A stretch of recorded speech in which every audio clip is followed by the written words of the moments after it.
So hello everyone, my self Aman Singh, second of MBBS student at KGMU Lucknow. तो organic chemistry में मैं अभी similar looking reactions, मतलब कि एक जैसे दिखने वाले रिएक्शंस को करा रहा हूँ। ठीक है, पहला दूसरा वीडियो आपने देखा होगा, तो पहले वाले वीडियो में मैंने हाइड्रोकार्बन एल्काइल हैलाइड से ढेर सारे रिएक्शन मतलब कराए थे पहले वीडियो में। दूसरे वीडियो में मैंने ग्रिग्नार्ड रिएजेंट के सारे रिएक्शन करा दिए थे। ठीक है, ग्रिग्नार्ड रिएजेंट का पूरा मैकेनिज्म भी बता दिया था, और मतलब कि जहाँ जहाँ आपको उससे रिएक्शंस रिलेटेड थे, ठीक है, उससे या फिर उससे वेरिएशन, उससे थोड़ा सा वेरिएशन वाले रिएक्शन जितने थे वो मैंने करा दिए थे। ठीक है, तो आज वाले वीडियो में भी हम एक जैसे ही दिखने वाले रिएक्शंस को करेंगे। ठीक है, इसको करने का फ़ायदा क्या है कि ये जो एक जैसे रिएक्शन दिखते हैं जिसमें हल्का सा आपको मतलब कि रिएजेंट या फिर आपको रिएक्टेंट या प्रोडक्ट का वेरिएशन मिलता है, इससे आपकी सिली मिस्टेक ज़्यादा होती है। ठीक है, इससे आपका मतलब कि क्वेश्चन आता रहेगा, आप थोड़ा सा कहोगे अरे यार इसको हम ऐसा सोच लिए थे, है ना। तो इससे आपको जो सिली मिस्टेक होती है उसी को हम लोग रिड्यूस करने की कोशिश करेंगे। ठीक है, क्योंकि आप इसको देखने के बाद देखना, आपको पता चलेगा, आपको यहाँ पे जो मैंने रिएक्शंस लिए हुए हैं, इसको देखने के बाद आपको पता चलेगा कि वाकई में ये ऐसे रिएक्शंस हैं जो कि थोड़े से कंफ्यूज करते हैं। ठीक है, ये मैं जिस तरीके से रिएक्शन को यहाँ पे करा रहा हूँ, इस तरीके से आपको अभी कहीं नहीं मिलेगा, क्योंकि ये मेरा खुद का मतलब कि कलेक्ट किया हुआ टॉपिक है ना। किसी भी नोट से या फिर किसी टीचर से मैंने कलेक्ट नहीं किया है, ये मैंने खुद से ऑर्गेनिक केमिस्ट्री पढ़ के कलेक्ट की हुई है सारे पॉइंट्स को। तो इसके अलावा यदि आपने पहले दूसरी वीडियो नहीं देखी है तो उसको भी देखिए, आप इसको भी देखिए। आपको यदि समझ में आए कि ये आपके लिए बेनिफिशियल है वाकई में, तो आप सारे रिएक्शंस को अच्छे से देखिए, समझिए, लिखिए, नोट करिए। नोट्स आपको टेलीग्राम पे मिल जाएंगे, वहाँ से डाउनलोड कर लीजिए और ज़रूर से पढ़िए इसको। ठीक है, तो यहाँ से आज का लेक्चर शुरू करते हैं।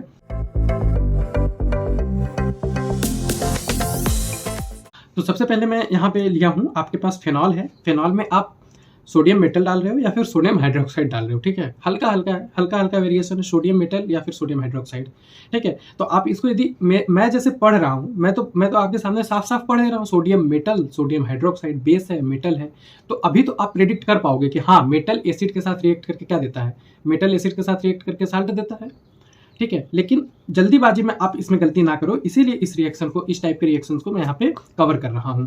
ठीक है, तो आपको यहाँ से पता है कि मेटल एसिड के साथ रिएक्ट करके, फेनॉल क्या है, एसिड है, फेनॉल क्या है, एसिड है। ठीक है, फेनॉल एसिड है, तो मेटल एसिड के साथ रिएक्ट करके सॉल्ट देगा। ठीक है, फेनॉक्साइड, सोडियम फेनॉक्साइड दे देगा।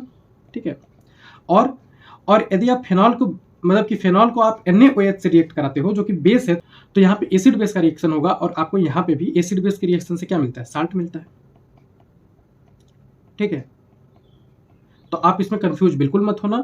ठीक है, और यहीं पे आपको मैं बता दूं कि जैसे आपका ये फेनॉल एसिड है, तो आपके एनसीईआरटी में एक पॉइंट लिखी हुई है, आपको याद भी कराई जाती है कि एसिडिक स्ट्रेंथ यहाँ पे पूछ लेता है, एनसीईआरटी में दिया हुआ है। ठीक है, एसिडिक स्ट्रेंथ जो होता है वो आपका फेनॉल का सबसे ज़्यादा होता है, फेनॉल का, उससे कम वाटर का, उससे कम एल्कोहल का। ठीक है, उससे कम एल्कोहल का। ठीक है, तो यहाँ पे लोगों को कंफ्यूजन ये हो जाता है कि फेनॉल से कम एसिडिक अल्कोहल होता होगा, उससे भी कम एसिडिक वाटर होता होगा, वाटर तो न्यूट्रल होता है। ठीक है, लेकिन फेनॉल से कम एसिडिक होता है वाटर, वाटर से कम एसिडिक होता है अल्कोहल। ठीक है, तो किसी भी रिएक्शन के आसपास जो भी चीज़ें हैं वो भी मैं यहाँ पे आपको बता दूंगा और आपको लास्ट टाइम में मेमोराइज करा दूंगा, याद हो जाएगी। ठीक है, कहाँ पे आप गलती कर सकते हो वो भी आपको नोटिस करा दूंगा। ठीक है, अच्छा, यहाँ पे एक चीज़ और लिखी हुई है जो कि आपसे असर्शन रीजन में पूछ सकता है, कि जैसे असर्शन दे दे आपको कि phenol is acidic, phenol is acidic, this is assertion. ठीक है, और रीजन में आपसे दे दे कि फेनॉल एसिडिक है, रीजन आपको दे दे, एक रीजन आपको मान लो दे दिया कि फेनॉल एसिडिक है क्योंकि उसके पास हाइड्रोजन है। ठीक है, उसके पास OH है। ठीक है, या फिर और कुछ दे दिया। ठीक है, मान लो आपको दे दिया असर्शन में कि फेनॉल एसिडिक है, दूसरा रिएजेंट, दूसरा ये दे दिया क्योंकि फेनॉल मतलब कि वाटर से ज़्यादा, मतलब कुछ भी आपको कंफ्यूज कर सकता है। तो लेकिन तो वो क्या होगा कि वो रीजन आपका करेक्ट रीजन नहीं होगा फेनॉल के एसिडिक का। एनसीईआरटी एक बात ये जरूर लिखती है कि फेनॉल एसिडिक होता है। ठीक है, क्योंकि वो मेटल के साथ रिएक्ट करता है। ठीक है, reaction of phenol with metal proofs that कि फेनॉल एसिडिक है। ठीक है, तो उस असर्शन का करेक्ट एक्सप्लेनेशन ये रीजन है। ठीक है, तो असर्शन रीजन देखो, अब 2022 से जब मैंने पेपर दिया था, 2022 के बाद से नीट में एनटीए वालों ने assertion reason statement based question पूछने बहुत स्टार्ट कर दिए हैं। तो आप यदि मेरी फिजिकल केमिस्ट्री वाली प्लेलिस्ट चेक करोगे तो उसमें मैं सॉल्यूशन करा दिया हूँ, इलेक्ट्रोकेमिस्ट्री करा दिया हूँ, केमिकल काइनेटिक्स करा दिया हूँ। ठीक है, तो आपको क्या होगा कि आपको मिलेगा कि भैया उसमें ढेर सारे सिर्फ मैंने वहाँ पे एनसीईआरटी की थ्योरी कराई है। तो आपको मैं जो बार-बार पहले भी मतलब कि बार-बार कहता था कि यार एनसीईआरटी की थ्योरी पढ़ो, एनसीईआरटी की थ्योरी पढ़ो फिजिकल केमिस्ट्री की, ठीक है? बहुत लोग नहीं देख पाए, बहुत लोग मेरी बात नहीं सुन पाए। लेकिन यदि आप अब सुन रहे हो मेरी बात, तो आप एनसीईआरटी की फिजिकल केमिस्ट्री यदि अभी नहीं पढ़े हो तो आप जाके वो वाली वीडियो ज़रूर देखो, क्योंकि मैं वहाँ पे सारे कॉन्सेप्ट और सारे फिजिकल केमिस्ट्री की थ्योरी को कवर किया हूँ, है ना? वहाँ पे आपको ढेर सारी चीज़ें मिल जाएगी जिससे आप असर्शन रीजन और स्टेटमेंट बेस्ड क्वेश्चन जहाँ पे आप करते हैं गलत, लेकिन आपको वहाँ पे सही करने के आप वहाँ पे मतलब ढेर सारे पॉइंट ऐसे मिल जाएंगे जो कि आपको असर्शन रीजन स्टेटमेंट बेस्ड या फिर थ्योरेटिकल क्वेश्चन में पूछे जाएंगे। अब इसके बाद हम लोग अपने नेक्स्ट मतलब कि रिएक्शन पे चलें। तो यहाँ पे मैंने क्या लिया है कि यहाँ पे मैंने अल्कोहल लिया हुआ है, उसका रिएक्शन कराया मैंने ZnCl2HCl, जिंक क्लोराइड HCl या फिर ZnCl2 एनहाइड्रस, ठीक है? ये सारे रिएजेंट मैं नोटिस करा दूं तो आपको कंफ्यूजन नहीं होगा ना यार, ठीक है? वैसे दिक्कत क्या होती है, ZnCl2HCl दिया है या फिर एनहाइड्रस ZnCl2 दिया है तो उसमें कंफ्यूजन हो जाता है, और आपके प्रोडक्ट मतलब कि आपको टिक करना था उसका तो आपने टिक कर दिया उसका, ठीक है? तो सिली मिस्टेक से बचने के लिए देखो, ZnCl2 यदि ZnCl2 और HCl से यदि रिएक्शन कराते हो तो यहाँ पे HCl रिएक्ट करता है, ठीक है? और आपका प्रोडक्ट बनता है CH3, आपका प्रोडक्ट बनता है, कलर चेंज कर देता हूँ, CH3CH2Cl, ठीक है? लेकिन यदि आप एनहाइड्रस ZnCl2 लेते हो तो आपका यहाँ पे क्या होता है, डिहाइड्रेशन हो जाता है, ठीक है? आपका यहाँ पे डिहाइड्रेशन हो जाता है, और ये अल्कोहल के डिहाइड्रेशन से क्या बनता है, अल्कोहल के डिहाइड्रेशन से क्या बनता है, एल्कीन बनता है, ठीक है? इसका तो पूरा मैकेनिज्म दिया हुआ है एनसीईआरटी में अल्कोहल के डिहाइड्रेशन का। तो इससे क्या बन जाएगा आपका, CH2 डबल बॉन्ड CH2। तो यहाँ पे आपको एल्काइल क्लोराइड मिलता है और यहाँ पे आपका एल्कीन मिलता है, ठीक? और यहीं पे रिएक्शन के आसपास की बातें यदि मैं और बताने की कोशिश करूं तो जैसे कि ये जो आपका डिहाइड्रेशन होता है ना, ये जो आपका डिहाइड्रेशन होता है, ये आप याद रखना टर्शरी अल्कोहल में सबसे फास्ट होगा, फिर सेकेंडरी अल्कोहल में, फिर प्राइमरी अल्कोहल में। जब आप वो मैकेनिज्म देखोगे तो मैकेनिज्म में क्या है कि वो वहाँ पे कार्बोकेटायन का फॉर्मेशन होता है, ठीक है? वहाँ पे कार्बोकेटायन का फॉर्मेशन होता है, तो उससे क्या होता है कि आपका मतलब कि टर्शरी वाला ज़्यादा स्टेबल है तो वो ज़्यादा जल्दी बनेगा, तो वो टर्शरी अल्कोहल ज़्यादा जल्दी डिहाइड्रेट करेगा, ठीक है? ठीक है ना? वहाँ पे कार्बन और ऑक्सीजन के बॉन्ड क्लीवेज में ये वाली रिएक्शन दी हुई है ना, डिहाइड्रेशन वाली। फिर इसके बाद मैं बात करूँ ये वाला रिएक्शन जो कि आपका ईथर में भी दिया हुआ है, और आपको जब मैं सब्स्टिट्यूशन वर्सेस एलिमिनेशन बताया हूँ तो शायद वहाँ पे भी मैं इसको कवर किया हूँ, ठीक है? तो ईथर वाले इसमें क्या है कि यदि आप अल्कोहल लेते हो, अल्कोहल, अब यहाँ पे देखो मैं डिहाइड्रेशन ही कवर कर दिया, ठीक है, एक तरीके से, ठीक है? यहाँ पे क्या है कि आप H2SO4 मतलब कि H2SO4 सल्फ्यूरिक एसिड लेते हो 413 केल्विन पे, जो कि कम टेम्परेचर है, और आप यदि लेते हो 443 केल्विन पे, जो कि ज़्यादा टेम्परेचर है, ठीक है? और एक मैंने ले लिया है सिमिलर रिएक्शन दिख रहा था ये वाला भी, तो पहले तो ये वाले रिएक्शन आपको दिए हुए हैं, इसके साथ ये रिएक्शन सिमिलर दिख रहा था कि concentrated H2SO4 in the presence of alumina, तो ये वाली रिएक्शन भी मैंने यहाँ पे ले ली है, ठीक है? तो यहाँ पे इसको यदि कवर करें तो जैसे कि आपका अल्कोहल है, ठीक है? ये ईथर वाले चैप्टर में था, ठीक है?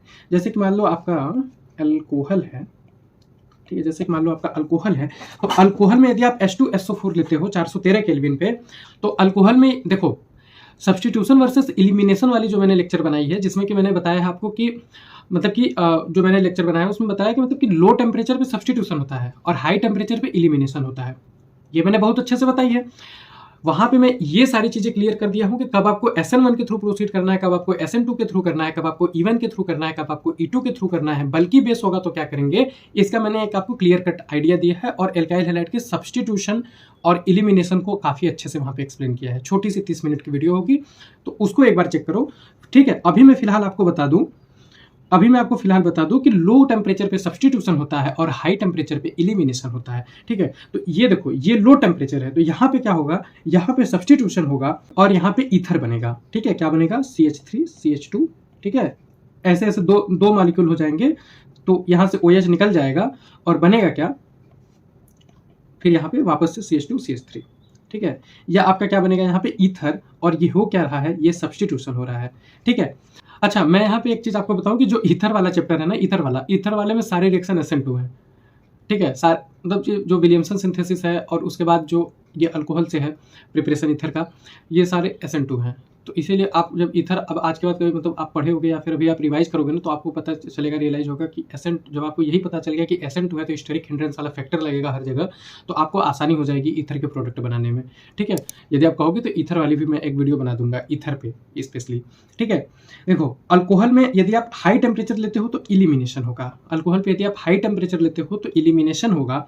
ठीक है, इलिमिनेशन होगा तो यहाँ से क्या होगा कि ये OH बाहर निकलेगा, और इलिमिनेशन होगा तो एक हाइड्रोजन का इलिमिनेशन होगा उधर से, और यहाँ पे एल्कीन बन जाएगा। तो बन जाएगा क्या, CH2 डबल बॉन्ड CH2। ठीक है, यहाँ पे क्या बन जाएगा, एल्कीन बन जाएगा, हाई टेम्परेचर है तो एलिमिनेशन होगा। ठीक,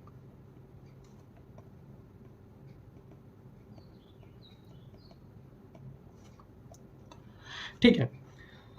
अभी इसके पहले वाले पहले या दूसरे वाले वीडियो में मैंने अच्छे से एलिमिनेशन वगैरह को समझाया है, बीटा एलिमिनेशन को यहाँ पे। ठीक है, तो वो वाली वीडियो देखो, बीटा एलिमिनेशन, सेडजेफ रूल वगैरह, वहाँ पे मैंने मेजर प्रोडक्ट माइनर प्रोडक्ट अच्छे से समझा दी है। ठीक, अब इसके बाद एक रिएक्शन मैंने ये वाली ली थी कि concentrated H2SO4 in the presence of alumina.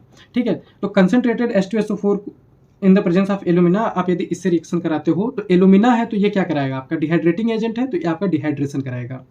ठीक है, आपके ऑर्गेनिक केमिस्ट्री में आप देखो डिहाइड्रेटिंग एजेंट कौन कौन से हैं, तो concentrated H2SO4 itself is a dehydrating agent. ठीक है, जो कि यहाँ पे है, और एल्यूमिना है, फिर उसके बाद और भी हैं, दो तीन और हैं। ठीक है, एनहाइड्रस AlCl3 है, तो ये सब क्या है, डिहाइड्रेटिंग एजेंट है। ठीक है, तो ये डिहाइड्रेशन कराएगा तो क्या बनेगा भैया, एल्कीन बनेगा। ठीक है, CH2 डबल बॉन्ड CH2 क्या बनेगा, एल्कीन। ठीक है, यहाँ पे हालांकि एलिमिनेशन होगा और यहाँ पे डिहाइड्रेशन हो रहा है ना। तो ये हो गया आपका इस पेज पे जितने भी मतलब घुमा फिरा के जहां जहां से बातें हो सकती थी वो सारी क्लियर हो गई। ठीक है, काफी सारी बाहर की भी बातें मतलब कि रिएक्शन से एसोसिएटेड इधर उधर के सारी बातें कवर हो गई। अच्छा, इसमें और एसोसिएटेड यदि बातें बताऊं ईथर की, तो जैसे कि अभी मैंने कुछ देर पहले बताया कि ईथर में यदि आपको ये पता चल जाए कि मैंने जब बताया कि आपको ईथर में सारे रिएक्शन SN2 होते हैं, तो देखो अब इसके बाद आप ईथर पढ़ना तो आपको आसानी होगी। देखो जाओगे जब पढ़ोगे ना तो आपको पता चलेगा कि जैसे ये जो SN2 है ये हमेशा प्राइमरी जैसे कि आपका यदि अल्कोहल रहेगा ना, प्राइमरी अल्कोहल रहेगा तभी ये सब्स्टिट्यूशन देगा। क्योंकि SN2 के लिए देखो क्या है, SN2 के लिए क्या है कि उसको स्टेरिक हिंड्रेंस का बैरियर क्रॉस करना है। ठीक है, तो उसको हिंड्रेंस वाले मॉलिक्यूल नहीं है, ठीक है, पसंद नहीं है। यदि उसको मतलब कि यदि आप सेकेंडरी या टर्सरी अल्कोहल लोगे ना, तो इवन एट लो टेम्परेचर, यदि आप यहाँ पे सेकेंडरी या टर्सरी अल्कोहल लोगे तो इवन एट लो टेम्परेचर ये सब्स्टिट्यूशन नहीं देगा। क्यों नहीं देगा, क्योंकि उसको सेकेंडरी टर्सरी में हिंड्रेंस होगा, तो वो भैया हाइड्रोजन निकालेगा पेरिफेरी से, एलिमिनेशन दे देगा। तो सेकेंडरी टर्सरी के केस में ये क्या दे देगा, एलिमिनेशन दे देगा, इवन एट 413 केल्विन। ठीक है, तो अभी मैं ईथर पे मतलब उतना ज़्यादा नहीं कर रहा हूँ। ठीक है, हल्का फुल्का चीज़ें इधर उधर से एसोसिएटेड थी इसलिए इसको कवर कर दिया, इसलिए इसको इसके बारे में थोड़ा सा बता दिया। ठीक है, तो जितनी मतलब थोड़ी बहुत इधर उधर की बातें मैं यहाँ पे कर दिया ईथर के भी बारे में। ठीक है, इसके बाद हम अपने नेक्स्ट टॉपिक पे चलें। तो जैसे मैंने यहाँ पे लिया है, ठीक है, बेंजीन। देखो यहाँ पे मैंने बेसिकली देखो क्या क्या लिया है, dilute HNO3, concentrated HNO3, concentrated H2SO4। ठीक है, अब HNO3 जब मैंने लिया तो HNO3 का रिएक्शन बेंजीन के साथ भी लिया। ठीक है, HNO3 का रिएक्शन मैंने बेंजीन के भी साथ लिया, HNO3 का रिएक्शन फेनॉल के साथ लिया, कंसनट्रेटेड HNO3 का रिएक्शन फेनॉल के साथ लिया, और फेनॉल के साथ यहीं पे साथ साथ H2SO4 का भी रिएक्शन ले लिया। ठीक है, तो इसको यदि अब हम लोग यहाँ से डील करें तो देख, बेंजीन क्या है, बेंजीन डाइल्यूट HNO3 के साथ रिएक्ट नहीं करेगा। ठीक है, बेंजीन अपने आप में काफ़ी खुश बंदा है, काफ़ी मतलब कि स्टेबल बंदा है ना। डाइल्यूट HNO3 के प्रेजेंस में क्या होगा, देखो OH क्या कर रहा है, बेंजीन के ऊपर जो OH लगा है फेनॉल बन गया। अब ये फेनॉल में क्या है कि OH रिंग को एक्टिवेट कर रहा है, ये अपना इलेक्ट्रॉन दे रहा है रिंग में। ठीक है, रेजोनेंस के थ्रू। ठीक है, ये अपना इलेक्ट्रॉन दे रहा है रिंग में और रिंग को पहले से ज़्यादा एक्टिवेट कर दे रहा है। ठीक है, रिंग में इलेक्ट्रॉन यदि ज़्यादा है तो उसकी रिएक्टिविटी ज़्यादा है, क्योंकि उस पर चार्ज ज़्यादा है तो उस पर पॉजिटिव स्पीसी के अटैक करने की प्रोबेबिलिटी ज़्यादा है। ठीक है, तो इसने क्या किया, इसने अपना लोन पेयर रिंग में दिया और यहाँ पे बेंजीन को क्या किया, रिंग को रिएक्टिव कर दिया। ठीक है, अच्छा अभी इसके ढेर सारे रिएक्शन है। जो आपका बेंजीन के ऊपर यदि NH3 लगा है तो वो भी मतलब एक्टिव कर देता है। ठीक है, बेंजीन के ऊपर ये तो फेनॉल वगैरह का हो गया, OCH3 लगा है तो ये भी अपना लोन पेयर देके एक्टिव करेगा रिंग को। ठीक है, NH2 लगा है तब भी ये एक्टिव करेगा रिंग को। ठीक है, तो ये सब अभी डिस्कस होगा, है ना। तो अभी मैं यहाँ पे सिर्फ ये इतना डिस्कस कर देता हूँ आज, है ना। तो इसने क्या किया, इसने रिंग को एक्टिव कर दिया। इसने जब रिंग को एक्टिव कर दिया तो डाइल्यूट HNO3 के साथ इसका रिएक्शन हो गया। ठीक है, अब आपको पता है कि ये ऑर्थो पैरा डायरेक्टिंग है। ठीक है, आपको ऑर्थो पैरा मेटा डायरेक्टर्स पता है ना, ये जो आपका OH है, OCH3 है, ठीक है, ये सब ऑर्थो पैरा डायरेक्टर है, वो भी मैं अभी कवर कर दूंगा। ठीक है, देखो ये ऑर्थो पैरा डायरेक्टर है तो इसके प्रोडक्ट क्या बनेंगे, यहाँ पे यदि OH लगा था तो इसके ऑर्थो पे आपका लग जाएगा HNO3 से NO2 और इसका एक पैरा प्रोडक्ट आपको मिल जाएगा। ठीक है, पैरा प्रोडक्ट क्या होगा इसका, OH NO2। ठीक है, आपको ये प्रोडक्ट्स मिल जाएंगे। इसके बाद यदि आप इसमें कंसेंट्रेटेड HNO3 यूज करते हो तो रिंग तो एक्टिव है, रिंग एक्टिव है आपका। ठीक है, फेनॉल में रिंग एक्टिव है तो आपका बनेगा क्या, आपका फेनॉल में NO2 तीनों पोजीशन पे लग जाएगा, मतलब सारे पोजीशन पे लग जाएगा, ऑर्थो पे भी और पैरा पे भी। ठीक है, और इसी को आप क्या बोलते हो, इसी को आप बोलते हो पिक्रिक एसिड, पिक्रिक एसिड। ठीक है, इसी को आप क्या बोलते हो, पिक्रिक एसिड, है ना, है ना। लेकिन ये जो पिक्रिक एसिड, मान लो अब इसी को यदि हम बेसिस बनाए पिक्रिक एसिड की सिंथेसिस के लिए लैब में, तो ये हमारा पुअर यील्ड इससे मिलता है। ठीक है, इससे हमको यील्ड अच्छा नहीं मिलता है। ठीक है, तो हम करते क्या है, फेनॉल को पहले सल्फ्यूरिक एसिड से रिएक्ट कराते हैं, फेनॉल को पहले सल्फ्यूरिक एसिड से रिएक्ट कराएंगे और यहाँ पे SO3H और यहाँ पे SO3H ऐड कर देंगे, एक ऑर्थो पे, और पैरा तो एक है ही, दूसरे वाले ऑर्थो पे ऐड नहीं करते हैं। ठीक है, कंसंट्रेटेड H2SO4 से हम ये बना लेंगे। ठीक है, उसके बाद अब इसको हम यदि कंसंट्रेटेड HNO3 से ट्रीट करें, कंसंट्रेटेड HNO3 से ट्रीट करें, तब हमारा क्या बनता है, तब हमारा पिक्रिक एसिड बनता है। ठीक है, और ये बेटर यील्ड में बनता है। ठीक है, तो यहाँ पे मैंने इतनी बातें आज कवर की। ठीक है, देखो यार कवर 2 ही पेज हुआ है, लेकिन आप ये देखो कि आपके रिएक्शन कितने कवर हुए हैं। ठीक है, यदि ऐसे ही रफली देखें तो 1 2 3 4 5 6 7 8 9 10 11 12 रिएक्शन ऐसे ही कवर हो गए। ऊपर से उनसे एसोसिएटेड जितनी बातें थी, जितने कॉन्सेप्ट थे वो भी, और उनके आसपास जो भी चीज़ें आपको याद रखनी चाहिए वो भी मैंने कवर कर दिया। ठीक है, तो ऐसे ही अभी आगे कंटिन्यू रखेंगे हम लोग। ठीक है, आगे देखो जैसे बेंजीन के साथ ब्रोमीन वाटर है, ब्रोमीन FeBr3 है, फेनॉल के साथ ब्रोमीन वाटर है, bromine in the presence of मतलब कि नॉन पोलर सॉल्वेंट है, फिर ये आपका बेंजीन के ऊपर OCH3 है। ठीक है, ईथर है, इसको क्या बोलते हैं, एनिसोल। ठीक है, इसके साथ रिएक्शन है वही ब्रोमीन वगैरह का। तो ये सारे रिएक्शन है, ऐसे ऐसे ढेर सारे रिएक्शन अभी मेरे पास हैं। ठीक है, तो ऐसे ही छोटे छोटे वीडियो में हम लोग ढेर सारे रिएक्शन कवर कर लेंगे। ठीक है, ऑर्गेनिक के खूब ढेर सारे रिएक्शन कवर कर लेंगे। ठीक है, तो अच्छे से पढ़ते रहो और रिएक्शन को देख देख के याद करो, लिखो। ठीक है, ऐसे ज़्यादातर चीज़ें याद करनी है। ठीक है, और ज़्यादातर चीज़ें समझनी भी है ऑर्गेनिक में, इनऑर्गेनिक में ज़्यादा याद करना है, कम समझना है। ठीक है, तो ऑर्गेनिक में ज़्यादातर चीज़ समझनी है, याद करनी है, तो वो सारी चीज़ें मैं यहाँ पे कर रहा हूँ, समझा भी रहा हूँ, याद भी करा रहा हूँ। और सिली मिस्टेक जहाँ होती है जिन क्वेश्चंस में, उनको एक जगह कर दे रहा हूँ, उन पर आपका ध्यान खींच दे रहा हूँ, उन पर आपका ध्यान चला जाएगा, तो आपसे उसमें गलतियाँ नहीं होंगी। तो अच्छे से पढ़ते रहो, अच्छे से पढ़ते रहो। ठीक है, और बाकी थ्योरेटिकल चीज़ों पे इसमें ज़्यादा फोकस करो। लास्ट टाइम में थ्योरेटिकल चीज़ें ही आपको मार्क्स अच्छे से गेन कराएगी, है ना। तो फिजिकल की भी थ्योरी देख लो, इनऑर्गेनिक के भी जो छोटे छोटे वीडियो 4-5 अपलोड किए हैं उनको भी देख लो, और भी उसमें और भी ऐड करूँगा, है ना। तो चैनल से कनेक्टेड रहो, पढ़ते रहो, अच्छे से पढ़ो, सिलेक्शन जरूर हो जाएगा। ठीक है, थैंक यू।